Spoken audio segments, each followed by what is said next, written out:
Bonjour tout le monde, j'espère que vous allez bien. On se retrouve aujourd'hui pour une vidéo un petit peu différente de celle que je fais d'habitude. Il ne s'agit pas d'un vlog, mais d'une petite vidéo pile à lire pour le mois d'octobre. J'ai une pile à lire assez conséquente pour ce mois-ci, plein de lectures très différentes, et donc j'avais envie de vous partager ça, et puis ça me permettra de pouvoir faire un petit bilan à la fin du mois d'octobre pour voir un petit peu quel roman j'ai pu lire, quel roman j'ai lu à la place. Voilà, faire un petit bilan ensemble. Donc je vais commencer tout de suite. Je vais vous présenter les livres, vous en parler un tout petit peu en quelques mots. Je vais pas forcément vous lire les résumés, peut-être le début, mais voilà, sinon ça va faire une vidéo un peu trop longue, donc voilà, je débute tout de suite. En premier lieu, La sorcière de Limbridge de Susan Smith, qui va sortir en janvier chez Charleston. C'est notre dernière épreuve non corrigée. On continue un petit peu l'aventure avec cette épreuve non corrigée. Et on part dans les années 1674 auprès d'une femme qui est accusée de sorcellerie. J'en dirai pas plus ici, en tout cas je l'ai débuté, j'adore, les descriptions sont sublimes, j'aime énormément la plume, donc ça promet de beaux moments voilà, avec ce livre que j'ai déjà commencé depuis hier. Voilà. Là on est le dimanche 2 octobre, donc voilà. Ensuite, vous êtes plusieurs à le savoir, j'ai lancé un challenge, le challenge l'ivresse de lire en voyageant, qui me permet de proposer un pays par mois, alors avec une lecture commune également, mais surtout de proposer un pays par mois pour pouvoir lire un petit peu d'auteurs, d'autrices qui sont originaires de ce pays, pouvoir en découvrir un petit peu plus. Et au mois d'octobre, nous partons en Iran. Alors c'est d'autant plus fort qu'au vu des actualités en ce moment, ça résonne d'autant plus. C'est vrai que moi j'avais prévu déjà ce challenge depuis longtemps et que l'Iran était le pays que j'avais choisi pour le mois d'octobre. Donc je suis d'autant plus contente parce que je pense que c'est nécessaire de pouvoir lire des romans sur l'Iran parce qu'on en apprend beaucoup par les journaux. Mais voilà, dans la littérature, on découvre un pays vraiment différent. Et donc j'avais envie de découvrir ce pays. Et donc j'ai proposé en lecture commune Une fille comme il faut de Jasmine Darznik, qui est un roman où Jasmine arrive aux États-Unis lorsqu'elle a 3 ans. Elle ne sait rien de ses origines iraniennes. Et c'est plus tard qu'elle va... Attendez, j'essaye de voir un petit peu. Qu'elle va comprendre l'histoire qui fut la sienne avant son exil. Donc son histoire familiale. J'ai très envie de le lire, il me fait envie depuis très longtemps. La luminosité est très étrange, je viens de m'en rendre compte, j'espère que ça ne gênera pas trop. Je vais également lire pour ce mois sur l'Iran, La librairie de Téhéran de Marjan Kamali. C'est un roman que j'ai très envie de lire, qui est également publié chez Hauteville. Décidément, c'est... J'en ai un autre, je crois, de roman sur l'Iran. Il s'agit de Le voile de Téhéran, mais voilà, j'en ai mis que 2. Peut-être que je le lirai ce mois-ci également. En tout cas, j'ai très envie de le lire. Il me fait envie depuis très longtemps. Je l'avais acheté à Book Off, je crois. Et voilà, je vous en dirai des nouvelles. Là, on est à Téhéran en 1953. Roya est inscrite dans un prestigieux lycée de la capitale pour faire d'elle une savante, une intellectuelle, une femme capable de changer le cours de l'histoire. La jeune fille fréquente régulièrement la librairie où elle trouve de quoi étancher sa soif de poésie et de littérature.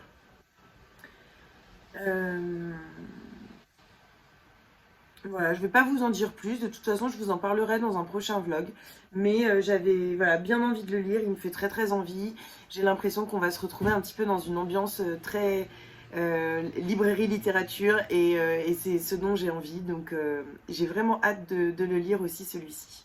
Fleur du désert, qui a été écrit par Waris Dirie et Kathleen Miller. Sachant que Waris Dirie est en fait le personnage principal de cette œuvre. Il s'agit d'une biographie, autobiographie, parce que je crois qu'il a été écrit à 2 mains.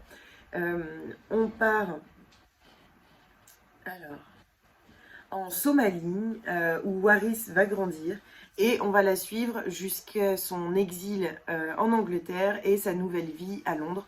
Donc voilà, un livre qui me fait très envie, qui vient de sortir en poche chez J'ai lu, et qui a été, je crois, adapté au cinéma. J'ai pas encore regardé, de toute façon je veux le lire avant de pouvoir voir le film, mais il paraît qu'il est très très bien noté et qu'il est superbe, donc peut-être que je me laisserai tenter quand j'aurai terminé ce roman. Ensuite, bien sûr, le dernier, Mélissa d'Acosta, La doublure, publié chez Albin Michel. J'ai vu énormément de chroniques vraiment très bonnes. Il paraît que Mélissa d'Acosta change vraiment de registre par rapport à ses autres romans, ses précédents. Ce qui fait que j'avais vraiment envie de le lire. Je me serais peut-être pas laissée tenter par un de ses romans d'habitude, parce que j'ai été un peu déçue de Je revenais des autres. Mais là, le sujet, la couverture, le titre m'appelait. Et donc, voilà, j'ai craqué. Et on se retrouve auprès d'un trio pris au piège d'un jeu cruel et d'une dépendance fatale. Voilà. Je ne vous lirai que cette phrase du résumé. Et puis, de toute façon, je vous en reparlerai très vite parce que je pense que je risque de le lire cette semaine. Voilà, je pense le lire cette semaine et donc j'en parlerai dans mon vlog de vendredi prochain. Ensuite, je vais lire avec ma belle Ambre, je te fais des gros bisous si tu passes par là, La collectionneuse de mots oubliés de Pip William, publié chez Fleuve Édition. Cette couverture est sublime, ça me donne vraiment envie de le lire en automne. Et on est ici sur un roman, alors dans mon souvenir, j'ai pas envie de relire la quatrième de couverture parce que le titre en dit déjà beaucoup, mais je crois que c'est une jeune fille dont le père est en train de s'occuper de créer un dictionnaire, en tout cas de faire un... Oui, c'est ça, le premier dictionnaire d'Oxford. Et qu'en fait, elle découvre des fiches égarées et se rend compte que les mots féminins sont vraiment moins mis en avant. Et donc, elle va faire une collection des mots oubliés. Ça a l'air d'être un livre très féministe, très intéressant. Et donc voilà, j'étais très heureuse de le recevoir et très heureuse de savoir que Ambre avait craqué également et qu'on allait le lire en lecture commune, sûrement dans la deuxième moitié du mois d'octobre, on verra ça. Alors ensuite, un roman de Beata Oumoubiéli Mérès, Consolée. Son ancien roman me faisait très envie et donc quand les éditions Autrement m'ont proposé de le recevoir, je me suis dit que c'était l'occasion de découvrir la plume de l'autrice, sachant que son roman Tous les enfants dispersés, je crois qu'il s'appelle comme ça, me tente vraiment beaucoup depuis longtemps. On me l'a conseillé plusieurs fois, donc voilà, à voir un petit peu ce que je vais en penser. En tout cas, on se retrouve en 54 au Rwanda. Et c'est vraiment l'histoire de ce pays m'intéresse beaucoup. J'ai lu énormément de romans sur le Rwanda, notamment dans les années 90. Donc voilà, je suis très curieuse de découvrir cette histoire, de découvrir la plume de l'autrice. Et puis je vous en dis des nouvelles très rapidement. C'est un des romans dont je suis sûre que je le lirai en octobre. Et si c'est pas le cas, de toute façon, il sera pour le mois de novembre. Ensuite, un roman de Kitty Neal, Le courage d'une sœur, qui est publié chez Archipoche, qui est un petit livre qui me fait très envie, qui m'a été envoyé par Archipoche et que j'avais déjà très envie de lire en septembre. Je me suis un peu laissée dépasser par tous les livres que j'avais envie de lire, donc je l'ai mis dans ma pile d'octobre. Et ici, on est en 1948. Sarah vit avec sa mère alcoolique qui se prostitue dans un quartier pauvre de Londres. Et elle va s'occuper de son petit frère Tommy. Lorsqu'un drame survient, seul l'un d'eux saura aider Sarah, celui à qui elle ouvrira son cœur. Voilà, je n'en dirai pas plus, j'ai pas envie d'en savoir plus, mais en tout cas, j'ai hâte de le lire. N'hésitez pas à me faire des retours sur tous les livres que je vous ai montrés pour me dire si vous les avez déjà lus, me donner envie de lire plus ou moins tel ou tel livre. En tout cas, voilà, très intéressée par celui-ci et j'aime beaucoup la couverture. Voilà. Je vais ensuite lire Survivre à l'enfance violée, renaître après l'inceste de Maïva Bigouri et Gaspard. Comment s'appelle-t-il? Gaspard. Non, Marc Gervais, je dis n'importe quoi.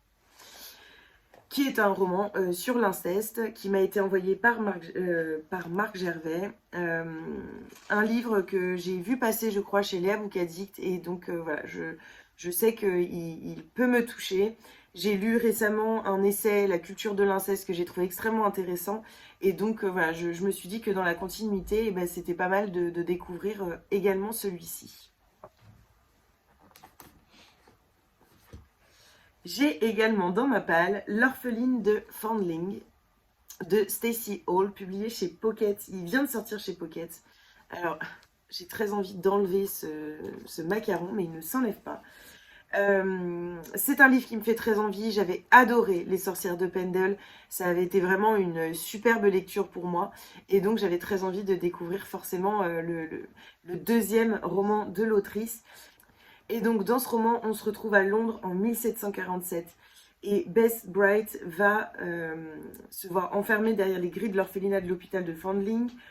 Et elle devra y laisser sa petite fille et repartir en se faisant la promesse qu'un jour, elle reviendra la chercher. Il va se passer plein de choses. En tout cas, j'ai très envie de le lire. Et c'est certain qu'il sera lu entre octobre et novembre. Parce que c'est un des romans que j'attendais vraiment. Quand il est sorti en grand format, je le voulais. Et puis, j'ai pas pu me l'offrir. Et donc, j'étais super contente quand il est sorti chez Pocket.